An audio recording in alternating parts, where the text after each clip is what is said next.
Hey everyone, welcome to the From the Shadows podcast. I am your host Shane Grove, and Happy New Year. This will be our this should be our first episode of the new year. So I hope everybody had a safe and fun New Year's Eve and celebration.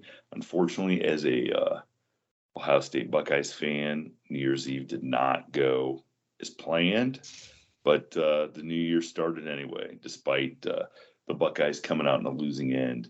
And I think our guest, being where he is from, is probably chuckling, saying, I'm glad that your New Year's Eve went terribly wrong. But that's beside the point.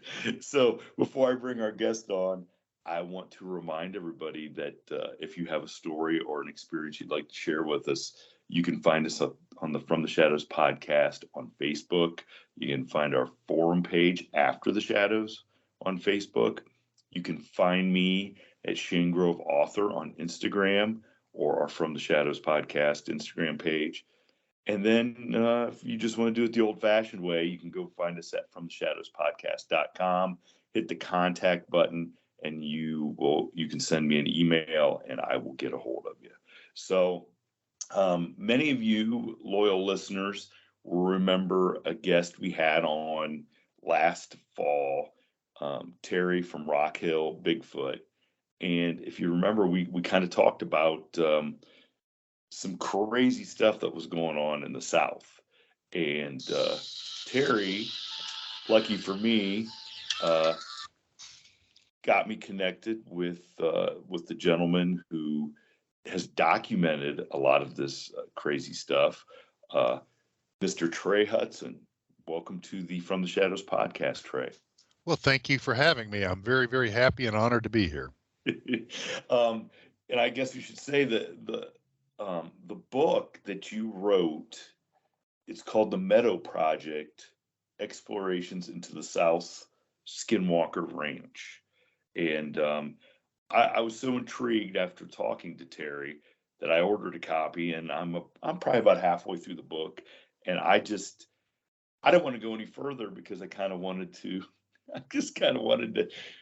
couldn't really take any more in until I talked to you, because there's so much. I mean, there's so much in this book about what you guys are doing and have done down there that I just kind of wanted to get you on and have you share it with our guests, or our listeners, and so they could, so maybe they could go out and buy the book and see for themselves what kind of craziness is going on. Oh yeah, I mean, absolutely. I know.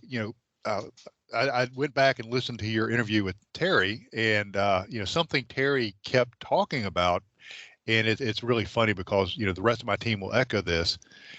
Is kind of like you have a bunch of good old boys sitting around the fire saying, you ain't going to believe this. Well, Terry kept saying, alluding to, if I wasn't there and if I hadn't experienced this and seen these things with my own eyes, I would think you were crazy if you were recounting the story. I would have your blood alcohol checked or run a drug screen on you. And that's the really neat thing about this, is it's not only the uniqueness and powerfulness of the experience, but it's the high quality and number of the experiencers.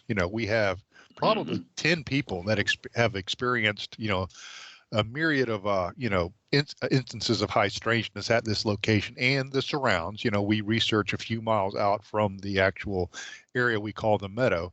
And so, yeah, it was really neat. And, you could probably, detect a little bit of enthusiasm, and a little bit of a high pitch in Terry's voice when he was recounting these stories. So it's one of those things. It's hard to believe unless you were there, but every single bit of it happened and every single bit of it's true. Well, I will say, once I started reading the book, it's very obvious, and I think everybody will figure this out, that you guys aren't just a bunch of men and women just saying, hey, let's go ghost hunting, or let's just go see what's going on. This is very thought out, very organized. You guys are all very experienced in your fields, and there's a real plan when you guys go out there to do this do this investigation. Yeah, it's like you kind of alluded to, most of our members either come from law enforcement, the fire services, emergency medicine, military, things like that. So, professionally, we don't have the luxury of being, helter skelter and unorganized in our professional lives. Unfortunately, if we are, people can die or bad things can happen. National security can be compromised or whatever. So we tend to have that kind of, that kind of focus, that kind of drive, that kind of, that drilling down on the task. And not that we're a military organization or anything like that, because we're not. But a lot of some of my background's in the military, and some of the other members are. So we kind of run things like that, not because we necessarily want to emulate the military, but it works. It's a good way of communicating. It's a good way of staying on task. It's a good way of structuring your activities and your focus, and maximizing your effort, and hopefully maximizing your results. So, before we ever even go out, before we step foot in the woods, an operations order is developed, and it talks about, where we're going. Here are the latitude and longitudes. Here are the radio frequencies we're going to be using. These are what we hope to accomplish. These are, who's going to be there. Here's the closest hospital. Here's a list of equipment we think you'll need. Do we have latrine facilities nearby? Are you going to have to, provide your own water? So, we go in there. So we're not kind of stumbling around figuring out what we're going to do. Once we, we get everybody assembled, we can go ahead and jump onto task and, hopefully yield some good results. And I think, quite frankly, our successes speak for themselves. Yes, I would definitely say, the results that I've read about so far definitely do speak for themselves. So explain to our listeners then how you came across this piece of property, and like what the genesis was to even go out and think that something was going on. Oh, that's a really cool story, and there's no magic to it. Is follow the folklore. Is a lot of times, with folklore, there's a lot of smoke. But at the base of that smoke, oftentimes there's a tiny little flame. So what I'm saying is you've got a lot of static, but sometimes there's a really good signal in the noise of folklore. And what had happened is I had, been kind of researching this area, and had placed a geocache in this area back several years ago, because it had a haunted folklore to it. There was a haunted road or haunted cemetery. So I put a geocache out there with kind of a spooky backstory, and you had to go out there in the woods at night. It was kind of a neat thing, and I became intrigued with this area. So I started doing a little bit more research, and one of the geocachers was exploring this area and had the locals tell him about a haunted road. And it was kind of one of those things where, you're talking to the local, hill folks, and they say, don't go down that road at night. Them haints are down there and they'll get you, kind of one of those things, very, very, very, very earthy and organic, in their explanation and description of what would happen to you if you went down this haunted road. So, during the comments of people that had found this particular geocache, this one gentleman had relayed, hey, I ran into the locals and this is what they said, and this was the road. And I'm like, haunted road, don't go down there. The haints will get you. I'm in. I'm in. So, my background primarily at that time was a paranormal researcher. That's kind of dovetails nicely in with what I studied at university. And so that was kind of the focus, in optic I was using, approaching this. So we go down to this. I have some team members that are folks that I had met, through other folks, and we decided to go down there. And one of the folks I went down there with was Mr. Bob Wilson, who is known as Grumpy on the I think it's Discovery Channel's show Bigfoot is Real. A very well-known cryptid researcher. So he, a research partner of his, and myself went down there, and we're going to research this road. Bob stayed back at base camp, And Daryl, my other partner, he and I went down to the haunted road, which was several miles away, like about 10 miles away. So we had to use ham radios to communicate over this mountain with one another.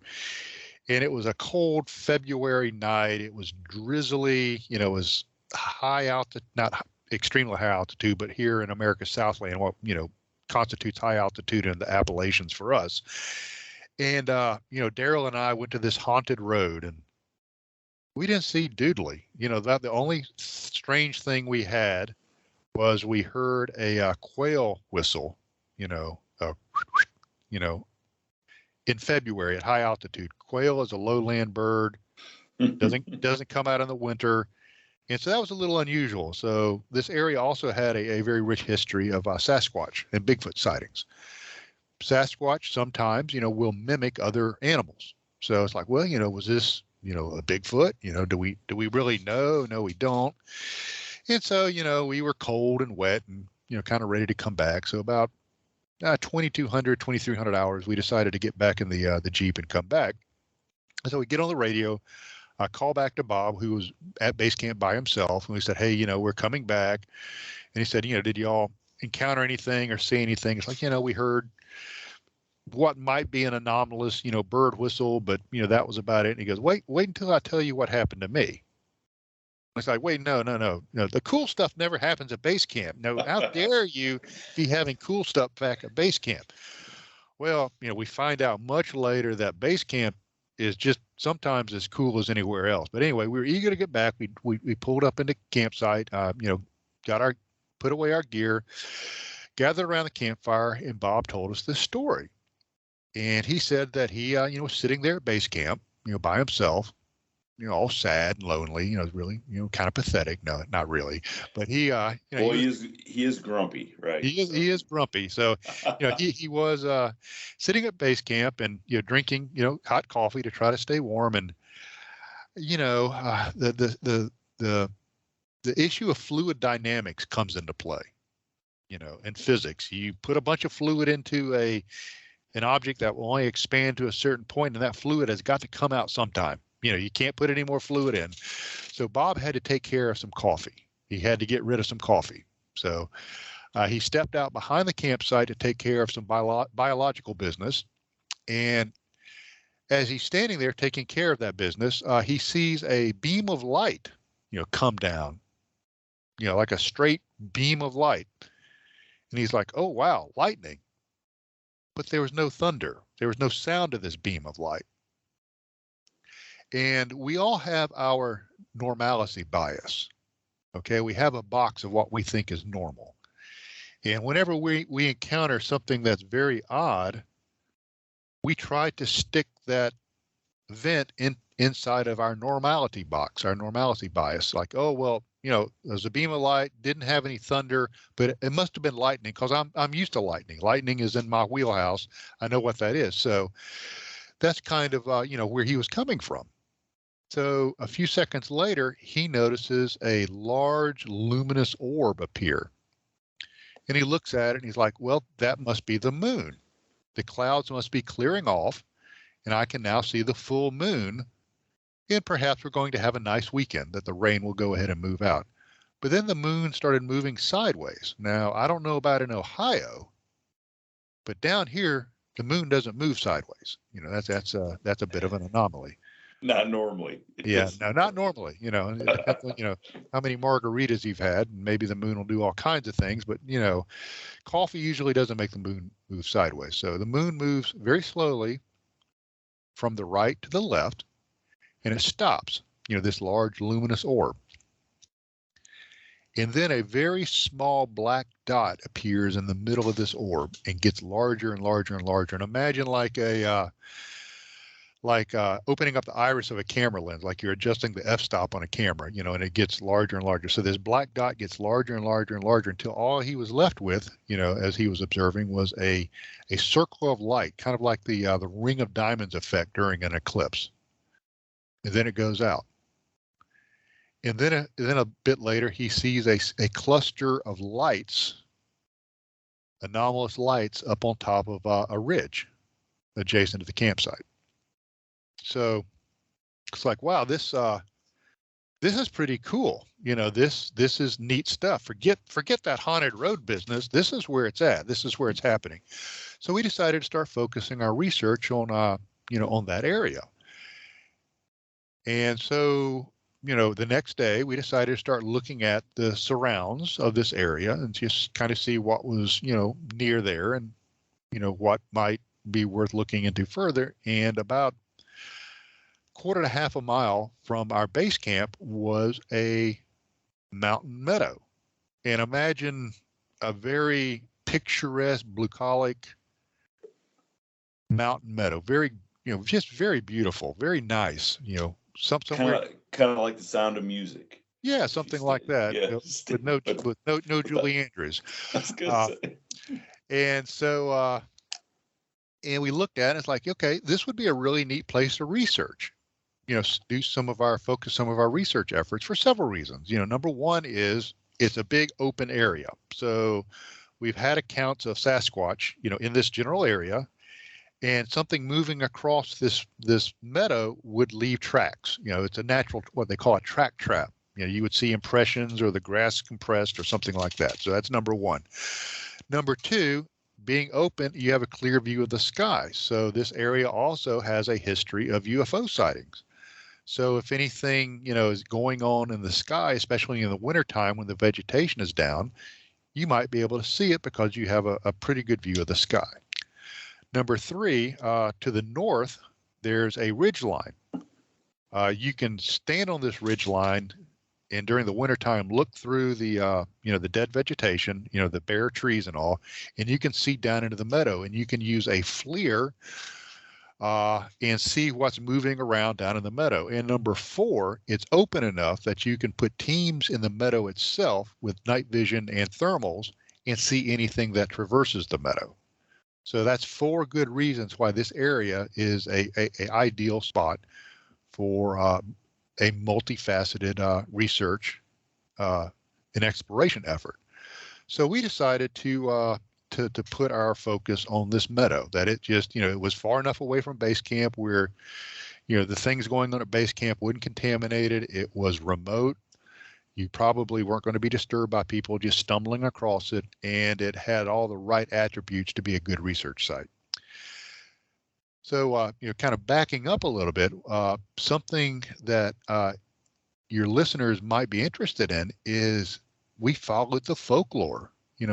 Look at the folklore, look at the history of your area. And the first probably 20% of the book, I talk about the history of this area, starting from a macro, multi-state, perspective, and then tightening it down into this natural nature preserve where the meadow is located.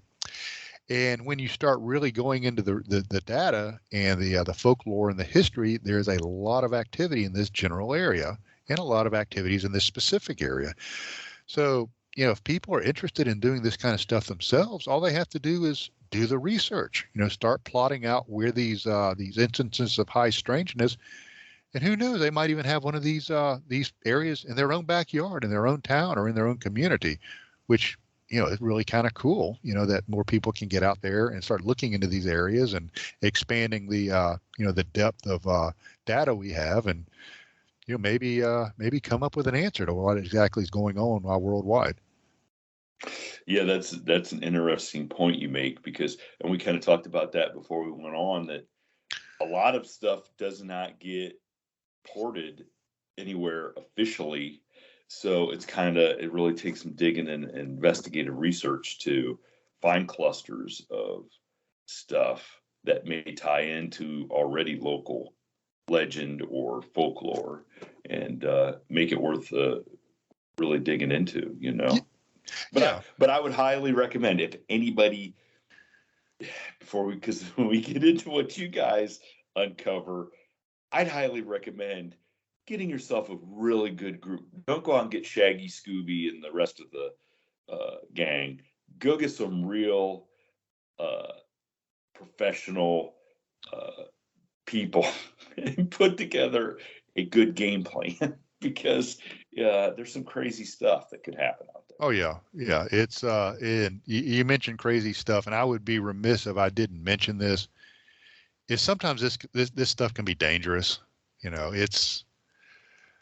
We've had a team member die, after we started researching this from a medical issue that kind of popped up out of nowhere. We've had team members, cancer came back. So, folks really need to really understand what they're getting into. There's now some research coming out about people that have experienced instances of high strangeness having some neurological changes. The DoD is now putting out some information on that. There's been some university research on changes of brain structure of people that have been close to some of these things. So, that is super, and I hate to interrupt you, but that's super interesting that you say that, because, we interviewed Linda Gottfried year and a half ago. I mean, it's been a while, and she told us that her investigation into the Dogman phenomena led to, mysterious lights and energy that they felt. And she had members of her research team, including herself, come down with cancer. Yeah. And then she, sadly just passed away not too long ago from Parkinson's, which would be a neurological, disease that, is there a connection? She herself thought there was a connection. And now you're telling me that there's research coming out that could possibly tie it together.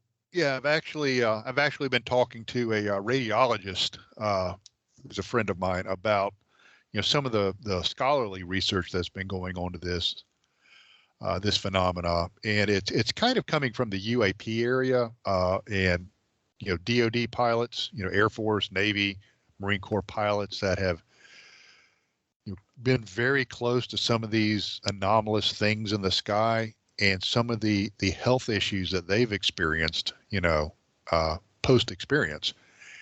And I think it's a field of study that is ripe. And I'm starting to see some serious research being done in it. There's a scientist, and his name escapes me right now, and I'm sorry for that. But he has been doing some research with people that have had experiences of high strangeness and doing MRIs of their brains. And, there are some neurological changes.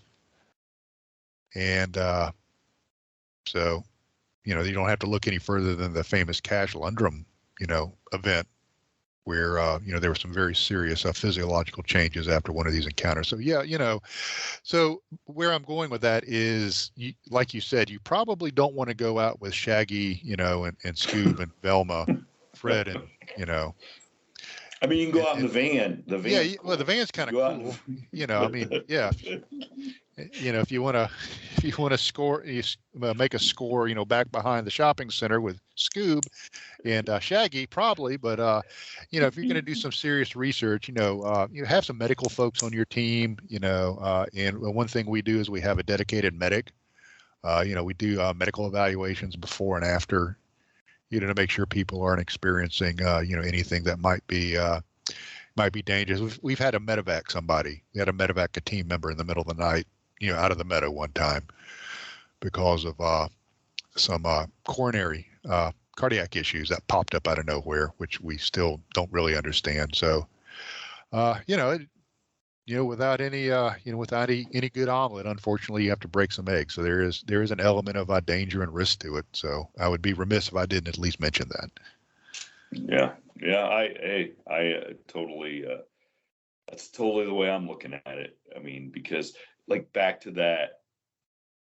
It's obvious there's some energy going on here, and in the UFO sightings and anywhere there's energy, we don't know how it's created, where it's coming from, what it's giving off, and that's, are we ever going to know? I don't know. Well, on a non-high strangeness, example of this, but more of a political one, and this is open source, so I'm not divulging anything, but there has been something called the Havana syndrome that various U.S. government, diplomats, DOD officials have experienced, which is, vertigo, headaches, extreme disorientation. And I've got a story about extreme disorientation, out at the Meadow. So, this kind of phenomena, and we don't know if that's directed energy, ultrasound, infrasound, but there are unseen forces that can affect physical changes, because these State Department personnel have, displayed some neurological changes. So, why would that not be possible, with high strangeness? Yeah, and as we head towards the the one night that is really, in my estimation, the craziest night in the book, and I think you say that yourself, is that incident of disorientation with, it's Bob, right? Grumpy Bob? Well, was it his GPS that? Oh, that was actually before the crazy night of It's leading up to that night. It's leading up to that. That was in July of 2016. So, we found the Meadow, we thought it was kind of cool. So it's like, let's go back, so we go back during the summer. We have a, pretty robust team when we went back out there and started really looking at the Meadow as a research location. And we decided what we were going to do is set up several teams in the Meadow at night. And they were going to be equipped with night vision and thermals, FLIRs. And then we were going to take Grumpy Bob and have him walk across the top of the ridge by himself. And the idea was, if there was anything between the top of the ridge and the Meadow, he would flush it down into the Meadow and we'd be able to capture it on film or see it or whatever. And so we got out there and we got all set up. And, we're waiting on Bob to start his trek so we could, start really watching in earnest. And he comes over the radio and he says, "Hey guys, I'm at the tree across the trail," which is a pretty well-known landmark. All the team knows where that is. And he goes, "I don't remember how I got here."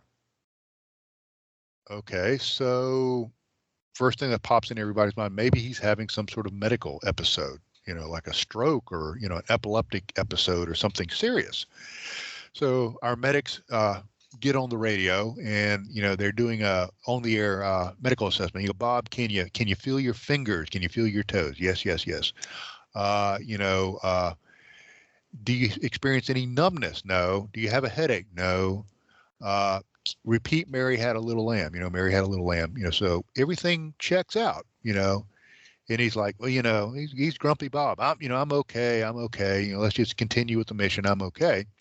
So once again, the normalcy box comes into play, our normalcy bias. It's like, well, he must have just really been focused on what we're doing and just kind of walked in a daze and forgot how he got there. That happens to us sometimes. You drive to work in the morning and next thing you know, you're pulling into the parking lot. It's like, whoa, I don't remember, driving here.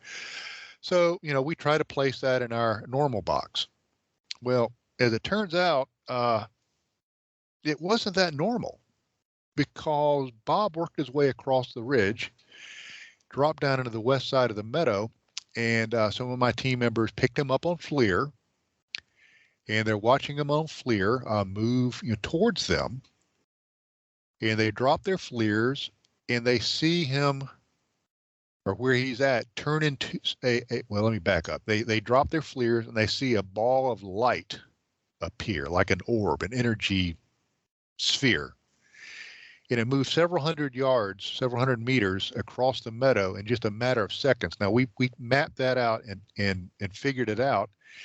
And this thing moved at about 25 miles per hour, pretty fast.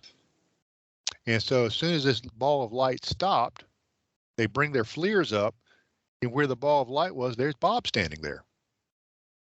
And it's like, okay, what just happened? So they are watching the heat signature of a man standing there, in the field, a ways away from them. They bring their radio up and they say, "Bob, this team one, or Bob, this is team one." And then they see this signature bring the radio up to its mouth and say, "Yes, team one, this is Bob." So they're obviously watching Bob's heat signature on the FLIR. And they said, don't move. Or let me back up. They said, come to us. We need to talk. So he gets there, and they said, dude, we just saw you turn into a ball of energy and fly across the meadow. And Bob was like, no, I just was walking along, nothing out of the ordinary. I said, no, you had to experience. What happened? How did that feel? And he goes, it didn't feel like anything. I just walked over here. Are you guys crazy, or what's wrong with you?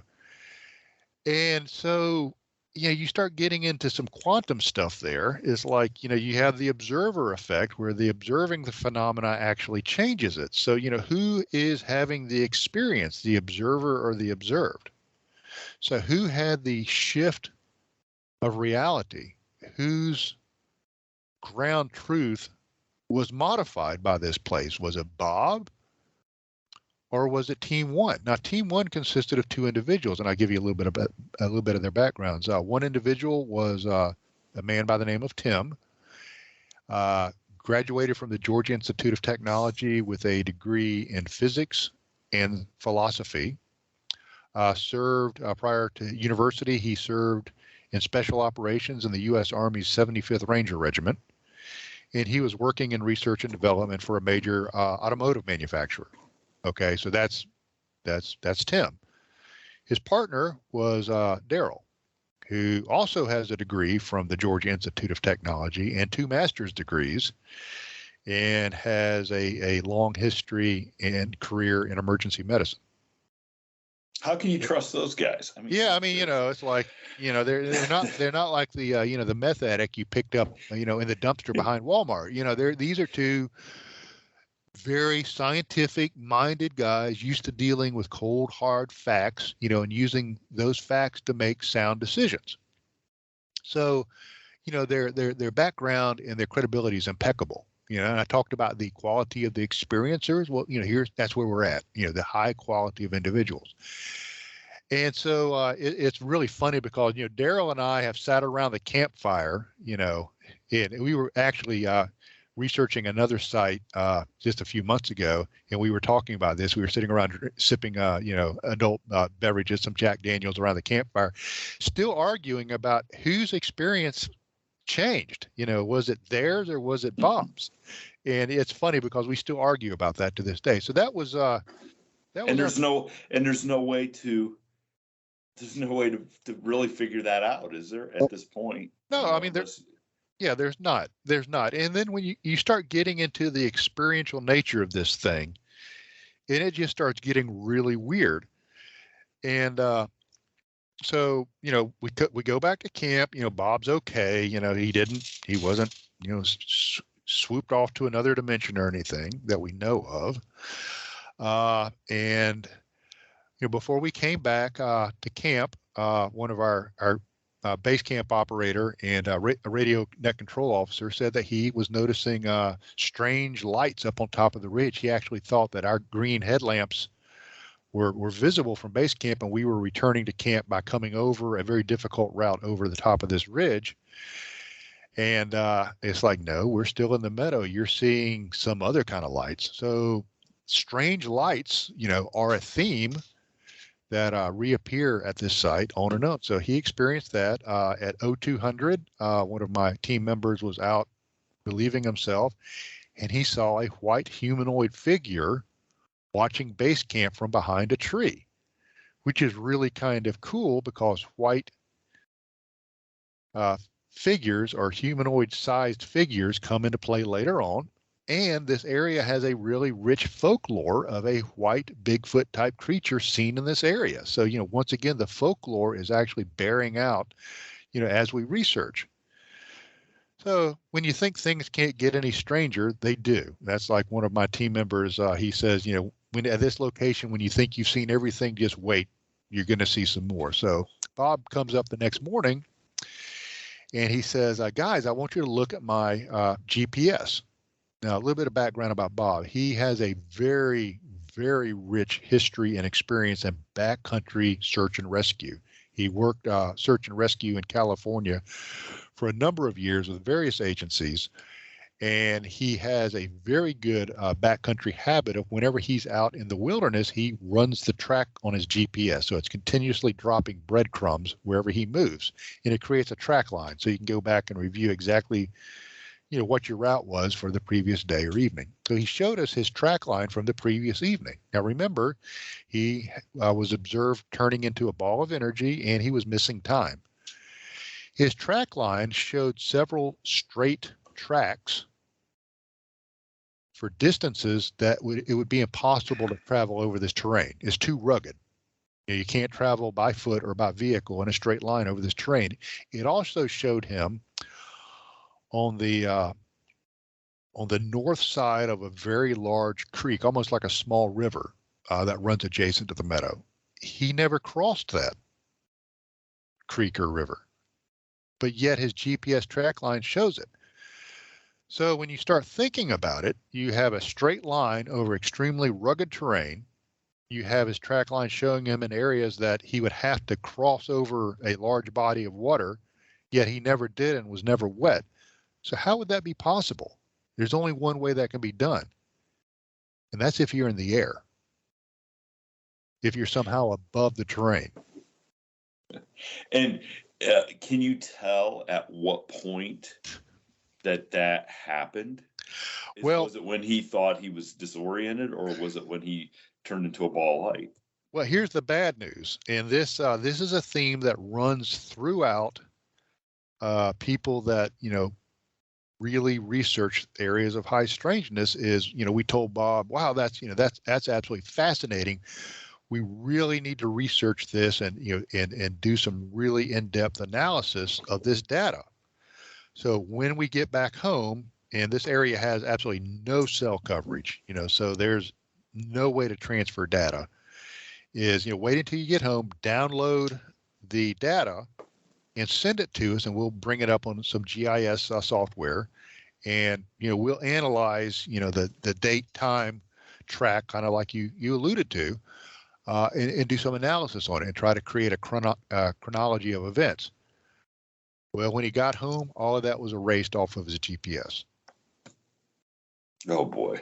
Which is, and that is a reoccurring theme, not just with my team, but with other teams in other areas, as you have electronics just, do not work, data that's erased, data that appears, with a strange time date stamps. And, so that's pretty much part and parcel for, for this. So what we do a lot of now is we carry notebooks and a pencil. And a lot of us wear analog watches now. Literally you wind the watch up each day. It's not electronic at all. So that was July of 2016. And that was setting the stage for the rest of the high strangeness that has followed us since. Well, so golly, that would be infuriating to know you have that data and then not be able to dig into it even more because of and that goes back to the whole energy thing. Mm-hmm. Like you just my limited knowledge is such that all I can figure is that something is super strange out there and does not want, whether on purpose or on accident, any information getting out of that area. Well, it's really strange. I'm going to fast forward just a little bit, if you will indulge me for a few moments. We were back out in the meadow.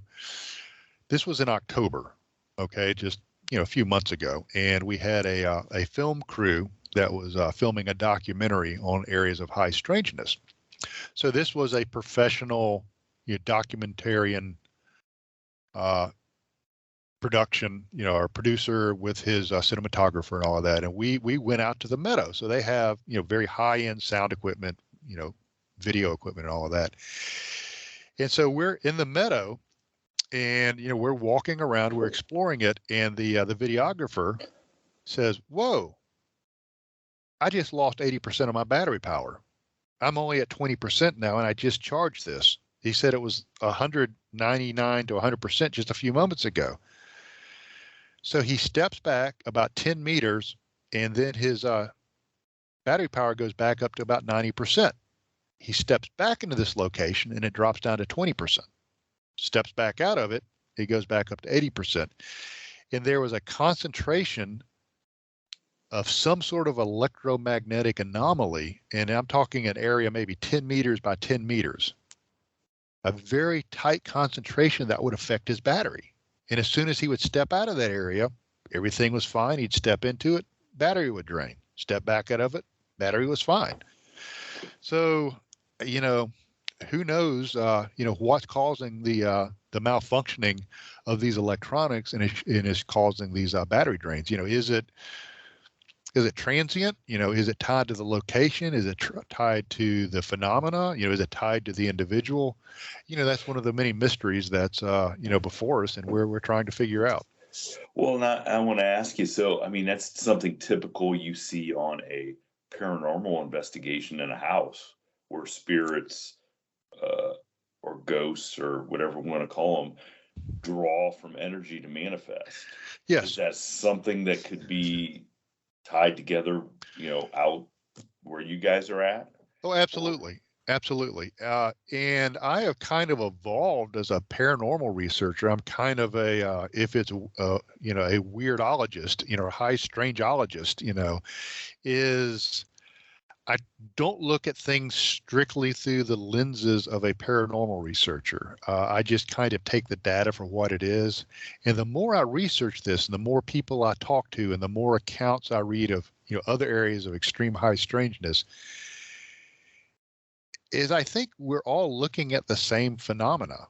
If you see something, a figure, I'm talking about like a anthropomorphic figure.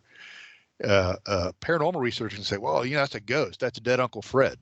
A ufologist will say, well, that's obviously an alien. A Bigfoot researcher will say, well, it's that juvenile Bigfoot. Well, maybe they're all of those things and none of those things. So, are spirits using this energy to manifest? What is a spirit? What is a ghost? That's just a label. So, I think that you see these two things. I think you see these electromagnetic sinks where energy is drained. That energy can manifest itself in a whole bunch of different phenomenologies, be it, orbs, figures, audio, anomalies, things like that.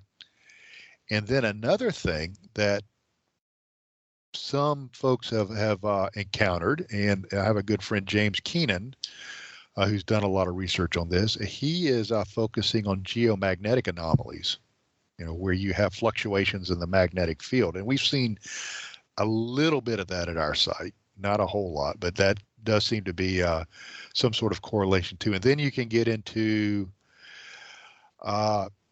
plasma energy and magnetic fields and the creation of microsingularities, black holes or portals, if you will, which, there's been some evidence of these things that exist in our outer atmosphere.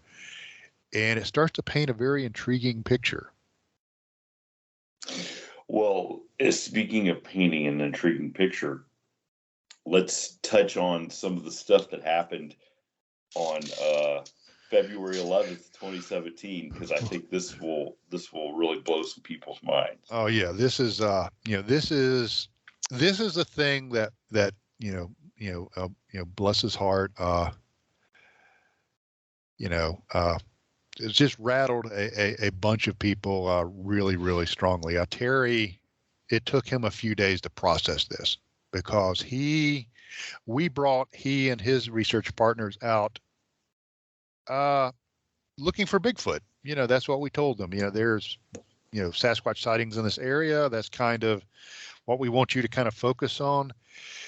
And we were interested to see what their perspective was. And his perspective changed. His paradigm shifted that evening. And after, I relay this story, hopefully people will see why. Kind of the same phenomena, same operational model that we used before. We were going to have several teams in the meadow, once again equipped with thermals and night vision. I think we had 3 or 4 teams out there that evening. And then we were going to have another team move across the top of the ridgeline, kind of like what Bob did before, except this time we learned a very important lesson. Nobody goes out there alone. Nobody goes out without a means of navigating, i.e. map and compass and or GPS. Nobody goes out there without comms, i.e. a radio, and nobody goes out there by themselves. Because we were kind of rattled by Bob's experience and realized that could have gone bad really, really quick.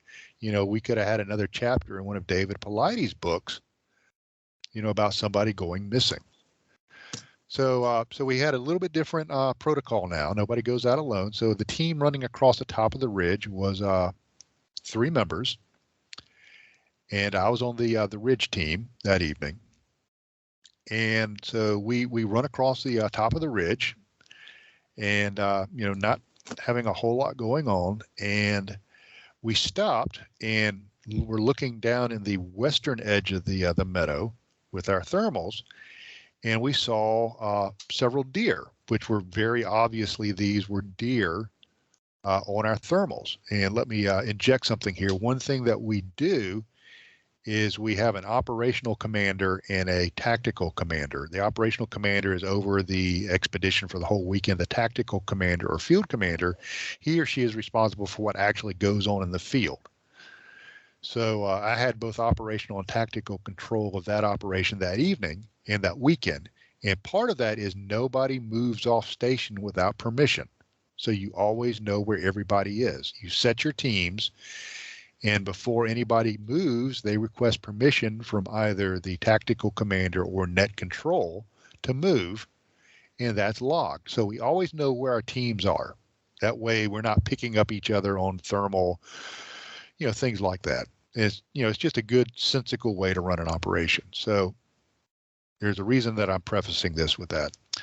So we looking down in the meadow, we see deer, moving around. It's like, okay, well, there's some deer down in the meadow. That's kind of cool. We wait a few minutes. We bring our thermals back up. The deer are gone. They're nowhere to be seen. And much to our surprise, we see I'm trying to think how I can describe this, a man-sized heat signature down where the deer were. Now, when I say man-sized, I'm talking 2 meters tall, maybe 0.75 meters wide, so you're talking 6 foot by 2 foot, a heat signature that's about the size of a man down in the meadow. Does not correspond with any of our teams. So it was not one of our team members. We start filming this. And while we're filming this heat signature shrinks down to about half of the size. So it's about 24 inches wide by maybe now 3 foot. Goes back up to 6 foot, back down to 3 foot, back up to 6 foot, then splits into 2 entities, and then back into 1. And we have all this on FLIR. I had a Hollywood producer friend of mine take this, slow it down, and enhance it, and it's plain as day. That's what's going on. So I was like, holy crap! The stuff's going on now. So we drop back down in the meadow to see if we can find and fix whatever this heat signature was. And by the time we were able to work our way down there, we, couldn't see it. It was gone. So, doggone it, skunked again. So while we're standing there, looking for this anomalous heat signature, David comes over the radio and he goes, "Hey guys, you need to see this." And it's like, what's going on? He goes, "I'm capturing on my thermal a box or a cube."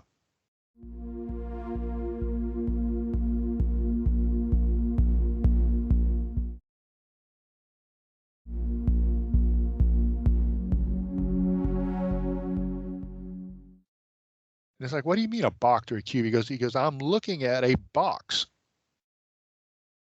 and it's just materialized, and I'm picking it up only on thermal. I can't see it with my naked eye."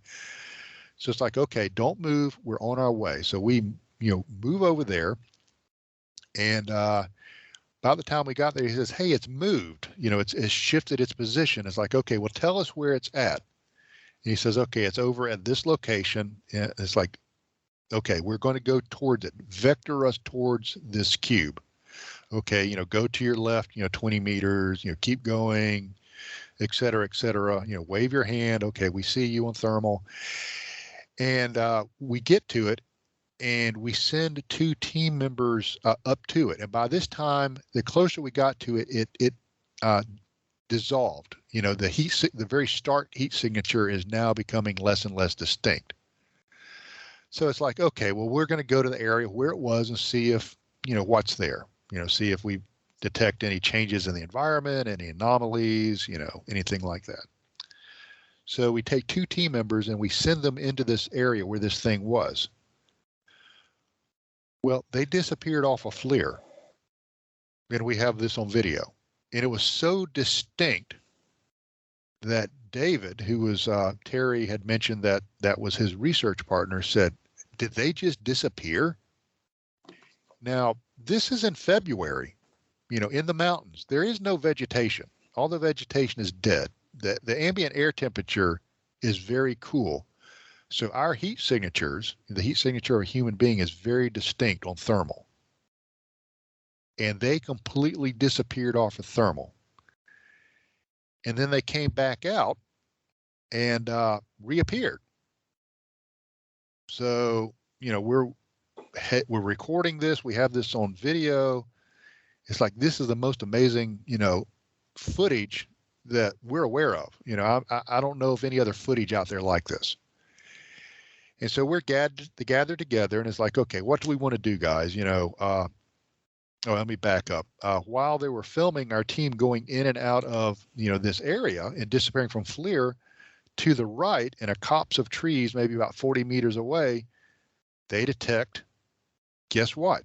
2 heat signatures that don't correspond to our team. So whatever those entities were are now watching us as we're vectoring a team into this box or cube. So it finally, the team comes back out, they reappear on FLIR, they come back over to us, and we're discussing what do we want to do? Do we want to continue researching? We've got these strange entities in the field now. We've got this box cube, or I'm just going to use the word portal. I'll just use that because that's a convenient label. Take that for what it's worth. So we've got this portal. And do we stay and investigate, or do we go back? And I made the command decision, and there were some folks that disagreed with me, but that's okay, is we need to get back to base camp, record this event by a video after action review while it's still fresh on everybody's mind. And I have a whole transcript of our after action review in the book. It's a word for word transcript of the video we shot while we were doing our debrief. And, try to capture this data and this experience as soon as possible. So we're discussing that. And, like I said, I had my detractors, and I'm like, no, I'm going to make the decision. We're going to go back and do a debrief. Well, I get a radio call from a base camp operator, and no, let me back up. The individuals that went into this area where this cube had dissipated, the way they described it was like walking inside of a velvet curtain or bag. Everything was like really dark when they walked into this thing. And when they went into it, there was not much sound, very still, very dark. And when they went into it, there weren't bushes and brambles and briars and stuff impeding their travel. They just walked into where this thing was. When they walked out of it, they started encountering briars and brambles and bushes and all of these impedances that weren't there before. So it's like reality was shifted just a little bit in this geographical location. This very tight, narrow location was just off just a little bit, and the environment was changed just a tiny bit. And so that was their experience of actually being in the remnants of this thing.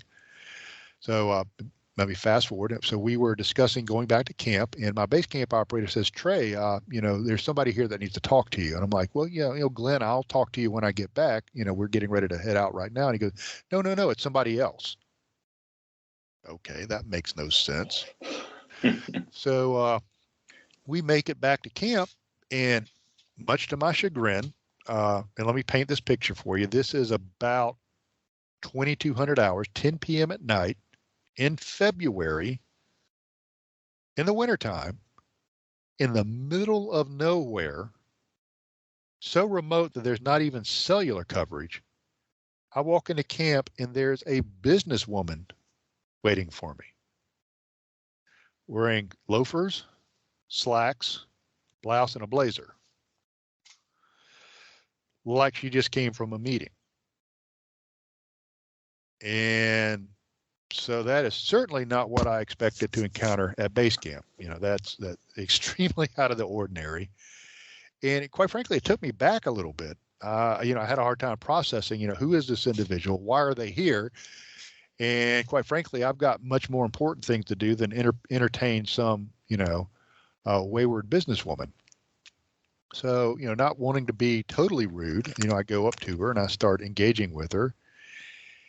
And she's like, y'all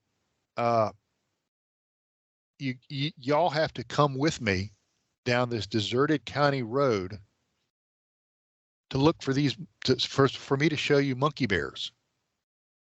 And I'm like, a monkey bear? I know what a gummy bear is, but I don't know what a monkey bear is. And she goes, no, they're monkey bears. And there's this old barn at the end of this road, and y'all need to come with me right now. Drop what you're doing, come with me right now. Well, now, if you encountered a mysterious businesswoman in the middle of the night, in the middle of nowhere, in the wintertime at your camp, wanting to go down a deserted county road, what would you do? Well, I mean, here's the thing is you guys are out there doing some crazy stuff, and that's the next level of crazy. Yeah.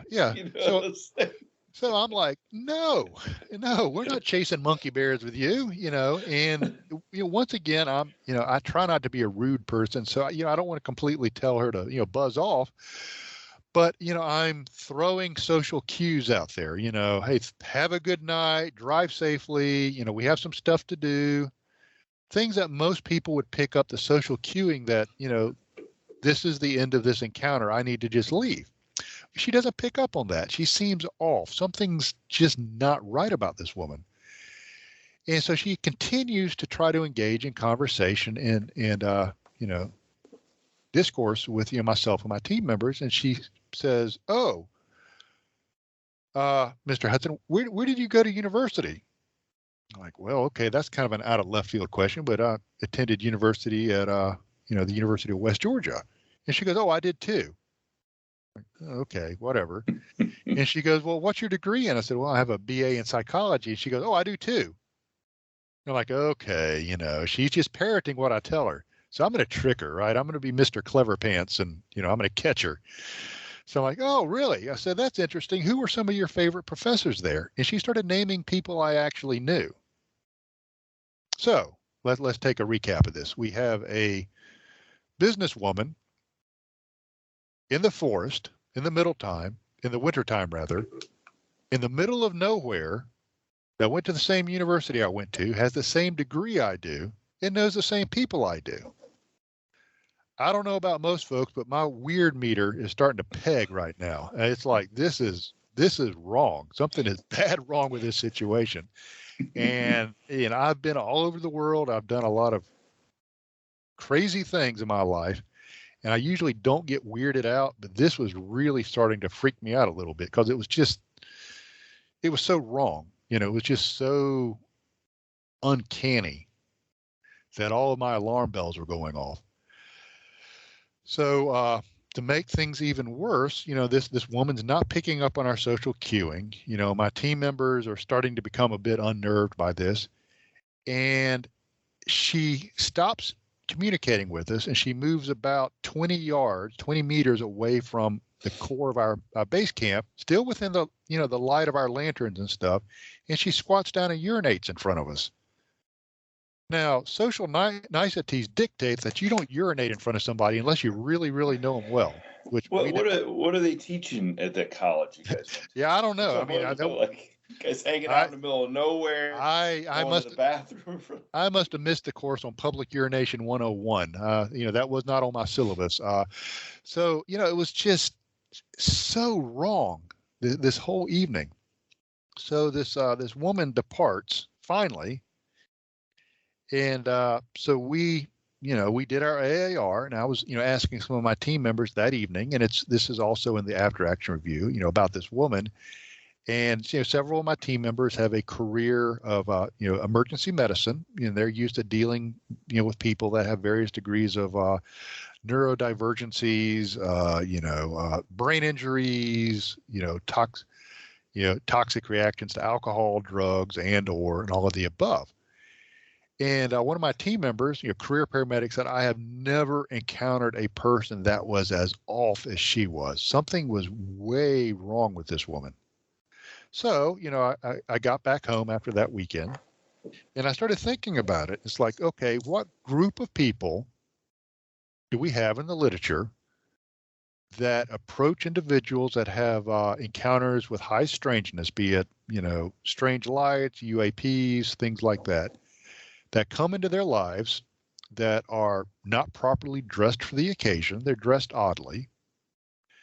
They don't understand social cueing. They try to dissuade them from either recounting their event or flat out tell them not to recount it. They don't understand social niceties and or manners vis-a-vis urinating in public. There is a block of literature on these teenagers. Yeah, teenagers, okay, or right. men or women in black. Bingo.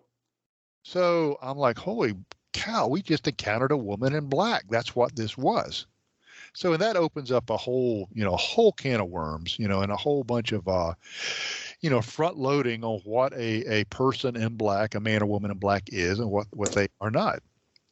So fast forward several years, I'm contacted by a psychotherapist from Istanbul, Turkey, of all places.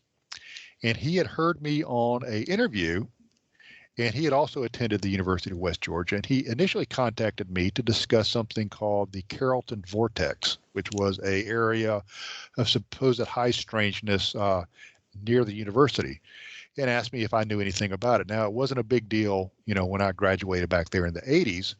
So, I wasn't really familiar with it. So, we were discussing, chit-chatting back and forth. And he goes, hey, this woman that you encountered in the woods, he says, do you have her name? I said, yes, I have her name. And we actually went back and did a little data mining. And we found somebody that looks like the person that we encountered, whose profession seems to match with what they told us, and seems to be the person that we ran into. It seems to be a real person, okay, which adds a whole other degree of strangeness to it. And he says, well, what was her name? And I said, her name was Jane Doe. And that's obviously not her real name. And he goes, I think I know her. He goes, would you mind if I contacted her, in regard to this event? And I said, no, I would be happy if you would do that. I said, I was reluctant to do so because I didn't have a personal connection with her. And I didn't, quite frankly, I wanted to have some respect for the individual and not say, hey, you were out in the woods acting like a freak in front of us. I didn't want to go there. I didn't want to, upset this person because of, their behavior. And he said, no, I'll be happy to talk to her. I know her. And so he reached out to her, and I said, if she would like to talk to me, I would love to discuss this with her. I'm not interested in outing her or making her name public or anything like that. I just want to get to the bottom of this event. So he said he would contact her and get back with me. I reached back out to my team. This has been several years after the event. And I said, okay, everybody, I know we went over this before, but recount exactly what you remember about that night. So, to a person, they talked about, her being strange, urinating in public, something seemed off, seemed like she wanted to dissuade us from our after action briefing. So my psychotherapist friend comes back and he said, hey, I talked to her. She's not interested in talking to you. Like, that's cool. I respect that. And he says her recollection of the evening was this, that she remembers driving past your campsite earlier in the day because she had had a bad day at work and had decided to drive around in the middle of nowhere to relieve some of the stress. and saw a Bigfoot sticker or something on the back of somebody's truck or car or something. And so she came back late that evening and wanted to tell you about these monkey bears, these creatures that she and her sister would encounter when they were young in this area. And he said, okay, do you remember anything else about that evening? And she told him that she remembers we seemed like we were involved with something else and we were hiding something. We were being evasive, which was true. We were trying to do our after action review and we were being very cagey about what we discussed with her around because she wasn't a member of the team. And he said, do you remember anything else highly unusual about that night? And she goes, no, I just remember, getting in my car and leaving. So she did not recount the urinating in public, and she doesn't recount from her point of view being off, being strange. And so my friend, he said, it's interesting that she would be the one that interacted with you because during university, this particular university has a pretty good parapsychology department, and he goes, I remember her being very receptive to paranormal type things, and she would be almost like a receiver, somebody who had their personal radio frequency set up to a wide band to receive signals or be intuitive of things that perhaps most people wouldn't. And he goes, it would make sense if somebody was going to be under the influence of an outside force, that she would be the one. He goes, that would make sense. So I've kind of backed up and started rethinking, men and women in black, that maybe perhaps they're real people, flesh and blood, human beings that are being controlled or influenced by something else, something, maybe ultra dimensional or something like that. And so that's kind of the latest on the woman in black. Which, that's still weird. I mean, obviously she has a history with that area, but what are the odds that, unless something directed her out there as a distraction to you guys, it's just weird. Like, what are the odds she'd be out there while you guys were there? Well, yeah, and it goes back, if you go back and look at some of the writings of John Keel, he talks about, people coming into, newspaper offices there in Point Pleasant that were reporting on, the Mothman phenomena. And these men in black, trying to dissuade the newspaper writer to, not write the story or take a different track. And so, everybody kind of always thought that these were maybe extraterrestrial entities or,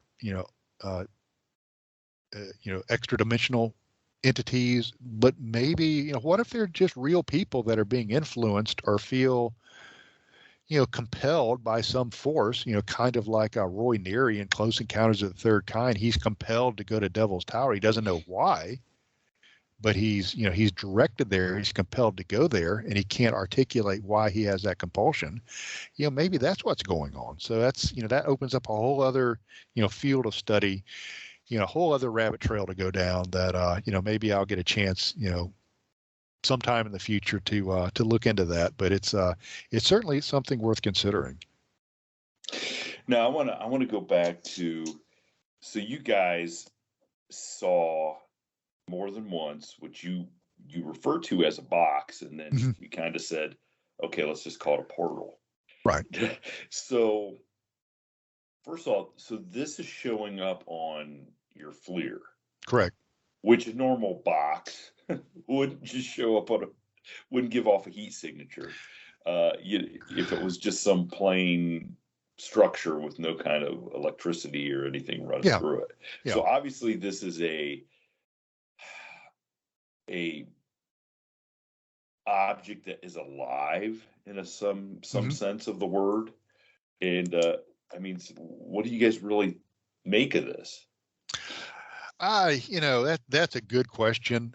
It was emanating heat. That's why it showed up, as a heat signature, on our thermals. Yeah, there's a whole bunch of different ways of looking at that. Looking at it through the optics of the experience. We're going to get into kind of experiential stuff here because, our equipment didn't detect any, electromagnetic fluctuation, anything like that. Now, at that time, we weren't running Geiger counters. We are now. We have seen spikes of radiation in some other events of high strangeness. My gut tells me we probably would have picked up some very slight increases of radiation at that night. But, so all we had at that time was an anomaly of a thermal anomaly, a heat signature. A couple of ways to look at that is things that use energy or are generating some sort of phenomena put off heat, be it a radio transmitting puts off heat. If it's your computer puts off heat as it computes. Bitcoin mining creates massive amounts of heat. Automobiles create heat. Jet engines create heat. Thermonuclear reactions create heat. So a couple of ways of looking at this is, are these cubes or boxes, are they a natural occurrence? I.e., do they occur just randomly in the universe? Kind of like the wind, occurs naturally. Number two, is it a natural occurrence that's being utilized for a purpose by forces or entities unknown? Kind of like the wind is a natural occurrence, but we can use the wind to move large boats, ships. We're harnessing a natural occurrence. Windmills, we're harnessing that natural occurrence. Or the third thing is it being artificially created, i.e. we can create wind by using a wind machine or propeller. We can create artificial wind. So is this an artificial phenomena that's being created by entities or, things unknown? So, you start looking at it like that, it opens up a lot of possibilities. What we've been trying to do is look at the science of, singularities and what kind of energy is put off by these things, and can we detect it? And something that we see coming up is heat and radiation. Now, we've had some crazy, bizarre experiences, later on, after 2017, where we've seen spikes of radiation. I mean, I'm not talking about Fukushima kind of radiation. I'm talking about very small spikes in the microsieverts, level. They are very, very subtle spikes, but nevertheless spikes of radiation above and beyond what normal background radiation is. So, that's kind of the track we're taking now is, can we determine a phenomena, and can we determine a signature that is indicative of these things forming, or somehow that predicate events of high strangeness? And we're kind of right now tracking with possibly geomagnetic anomalies and radiation is kind of, what we're looking at now. We've got some kind of cool things, in our back pocket for 2023, which start delving into the, maybe the metaphysical, which hopefully will yield some, I just dropped quite a bit of money on a piece of equipment yesterday that hopefully will allow us to do some, more metaphysical type research. And what we try to do is bring the best tools and the best, the various tools and things that are used in the different type of disciplines, bring them into the mix. We use the Estes protocol for out of the paranormal world, out of that discipline. We bring that into play, so we're willing to try all kinds of different things and hopefully come up with a answer. If not an answer, maybe we can generate some more questions, which would be worth answering in the future. Now are you guys seeing a pattern or a similarity in events when it comes to witnessing these boxes appearing? Yeah, we've seen the boxes on two occasions. One occasion, if you remember, Terry was recounting when we had hiked to another meadow. It was about 7 miles away, and he had the beam of light go down the where his tent was. I don't know if you remember him talking about that. When he and David another partner, returned back to base camp that day. We had went to a evac point and had a vehicle come and evac us back to the base camp once we hiked back out. He and David went back out to the meadow. And to their surprise, in the meadow, this was in April of 2018, they saw, I'm trying to think how to describe this, a set of parallel tracks, if you will, and that's kind of a bad descriptor, but that you kind of paint that picture in mind. Imagine a vehicle in a field of grass, 12 to 18-inch grass, driving along and the grass being compressed and laid over, as this vehicle moved through this high grass. So you kind of get an idea of what they look like, parallel tracks. Where it got odd is these tracks just started in the middle of the field, traveled a distance, and then stopped. So it's like something was dropped in there, traveled a distance, and then lifted out. The grass was not broken. It was leaned over. There were features inside of the track lines that were not compressed, molehills, anthills, other small vegetation that were not compressed. So where do we have records of things like that? And the answer to that is crop circles, very similar to crop circles. At that time, we did not have Geiger counters on hand, so we were not able to measure radiation, in that area. It did not show up any anomalies of electromagnetic fields, EMFs. But so David and Terry, were walking along these track lines, and they were using a full spectrum camera they had with them. So they decided to kind of scan around their environs with this full spectrum camera to see if they saw anything unusual. And so they stood in the middle of the track line, brought the full spectrum camera up, and right in line with the track line, they saw another cube, another box. Now, this was during the day. So they dropped the full spectrum camera, don't see anything, bring it up, can see the cube, drop it, nothing there, bring it back up, they can see the cube. They stepped out of the track line, brought the camera up, nothing. Stepped back into the track line, brought the camera up, they can see it again. Stepped out of the track line on the other side, once again, nothing. So this cube was only visible by standing inside this track line. You had to be perfectly aligned to see this thing. So they went to take a picture of it, and then they realized they were so tired after our overland hike and research the night before, they forgot to put the SD card in the camera. And so by the time we could get back out there, the phenomena had gone. But, once again, I've got their affidavits, and, Terry, gave you a little bit about his background as an electrical engineer. So he's a very, down to earth guy. And so that was another cube. We had another instance of, we had a very, very lean team one evening. This was during COVID. So we didn't have a lot of people out there. And we had to, the campsite that we usually stay at was closed. So we had to do what they call dispersed camping and just find an area to set up. And having such a small, lean team, we had left Bob back at base camp, Grumpy Bob. And while he was at base camp, it was pitch black. I mean, just dark, dark, dark. He heard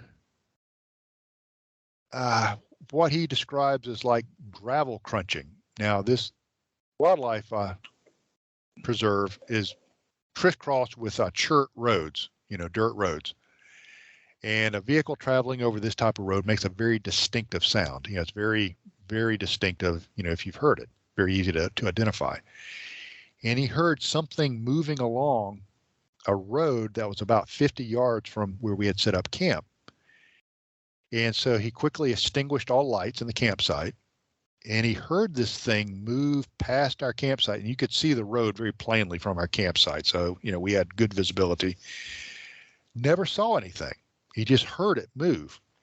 While this thing moved past the campsite, he looked down at his Geiger counter, and his Geiger counter had gone from about 0.06 microsieverts per hour to 0.6 microsieverts per hour, 10 times the amount of radiation. Now, not dangerous, but there was a radiation spike, and he took a photograph of his Geiger counter of 0.6 microsieverts per hour.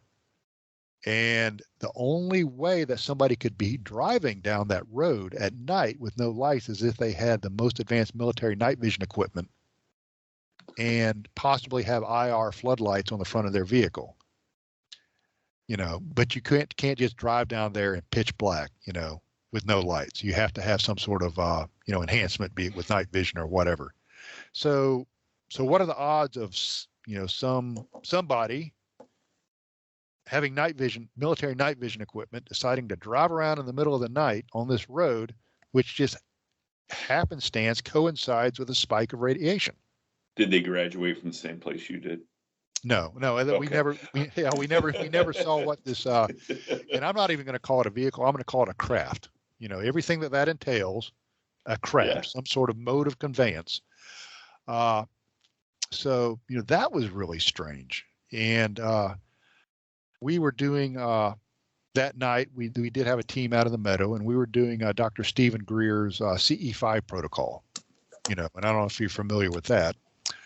We're just basically, you get into a relaxed state and your team projects intention, into the universe. We're here, we don't wish to endanger you. We're your friends. If you want to make yourself known to us, please do, blah, blah, blah. And we had absolutely no interaction that night, nothing. So we just, ended up sitting around talking and laughing and just having a really good time with friends. So we come back and everybody, went to bed. And the next morning, one of my team members, Tony, came up to me and he goes, "Trey, I want to tell you something." Now, give you a little bit of background about Tony. He graduated with a degree in engineering from the U.S. Air Force Academy, spent several years in special operations with the Air Force, and is now highly respected in his field, his professional field of work, and is a consultant and consults all over the world. Very, very down to earth, sharp guy, really, really sharp. And he said, about 4:30 this morning, I had this word pop into my mind. He said, and the word was Nox Magbee, and phonetically spelled Nox Magbee, Nox Magbee. And he said, again at 6:30, that term just popped into my mind. Does it mean anything to you? And I'm like, Tony, it doesn't mean anything to me, but I'll see what I can figure out.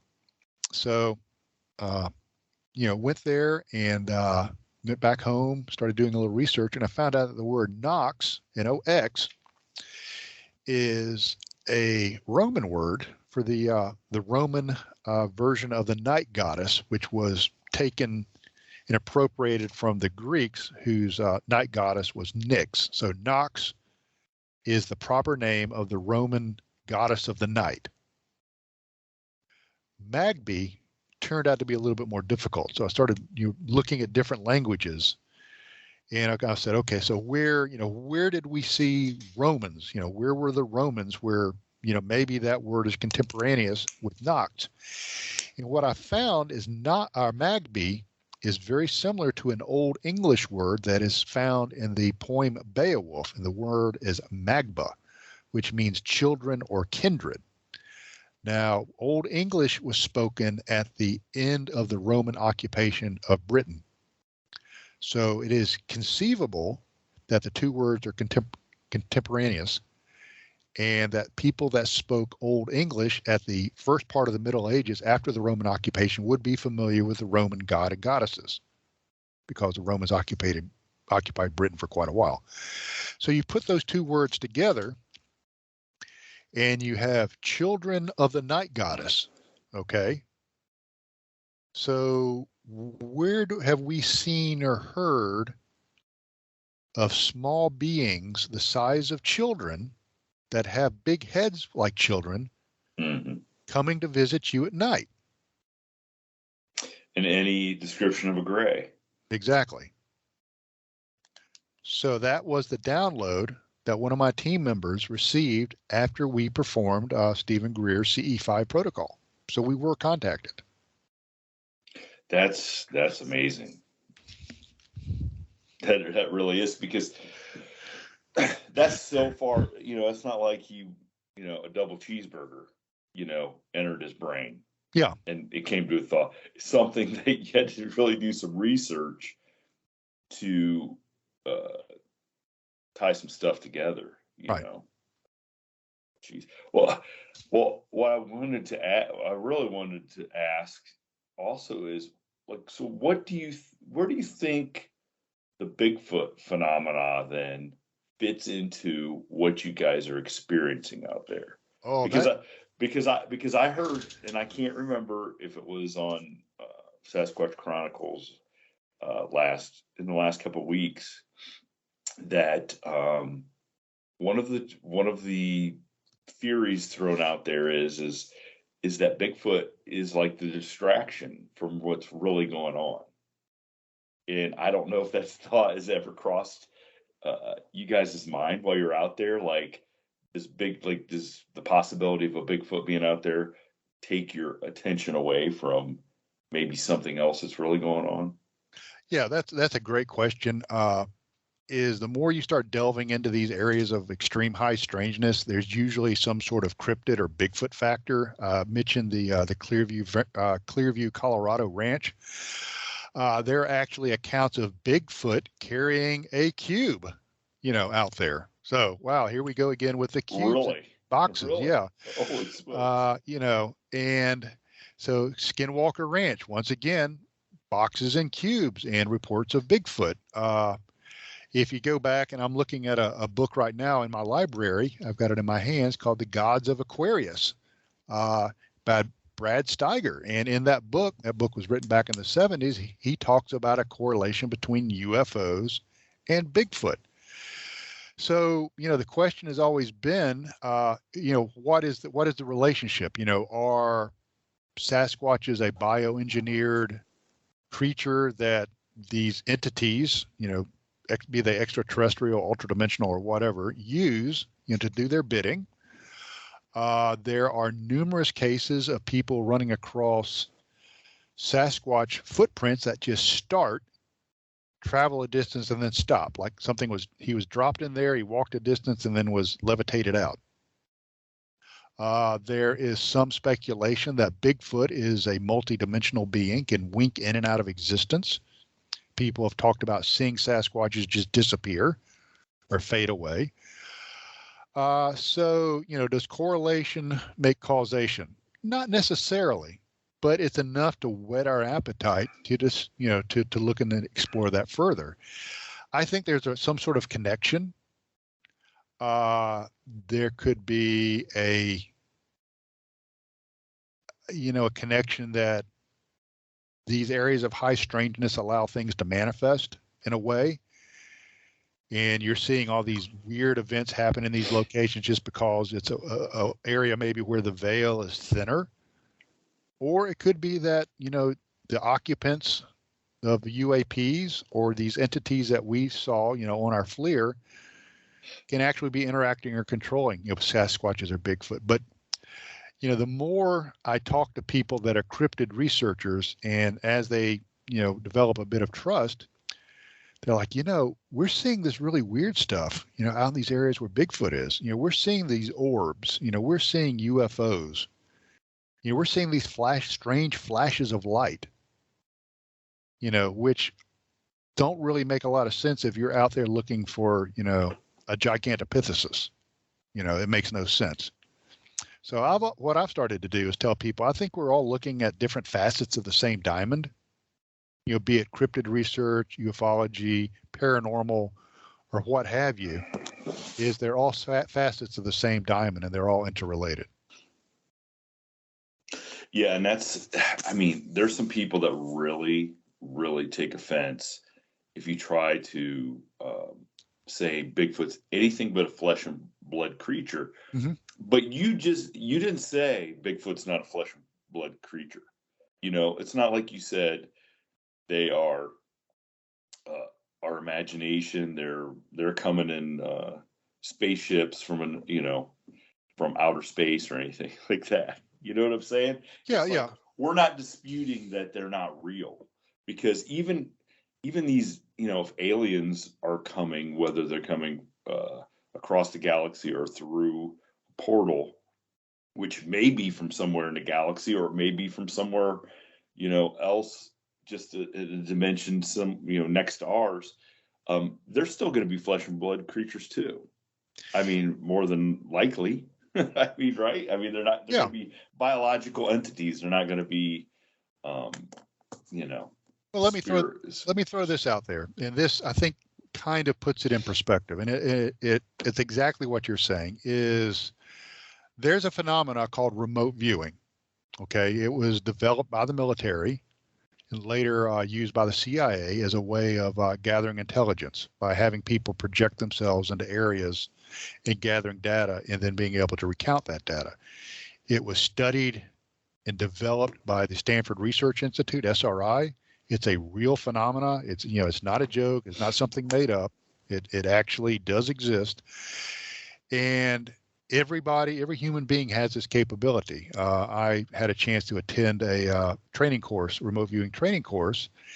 And, we had many people in the course that are not, and I hate the term psychic, but, they're not, we're not intuitive, myself included. I'm about as intuitive as a banana slug. And I'm able to remote view. So human beings have this inherent capability to reach into that other dimension and pull data. So the next logical step is that as human beings are multidimensional creatures. That's how we can do telepathy. That's, that explains the near-death experiences, that we exist in multi-dimensions. We might not be aware of it, but certain parts of our essence do exist in other dimensions. Why would that not be the case with Bigfoot? Yeah, especially if they're a biological being that we think is of a higher intelligence. Right. Yeah. I mean, we're biological beings, or at least this representation of ourselves in this 3 dimensions are biological. We're multidimensional. So why can't that be the case with other creatures? I can't argue. I mean, if you're going to have an open mind and look at this stuff and research it, I guess you have to consider all those possibilities. And I don't understand the people who totally just close off any possibility because it's something they can't wrap their minds around. You can't tell me that you can go out and study Bigfoot and believe it's only a biological creature with no ability to, be spiritual in any way, and then go to church.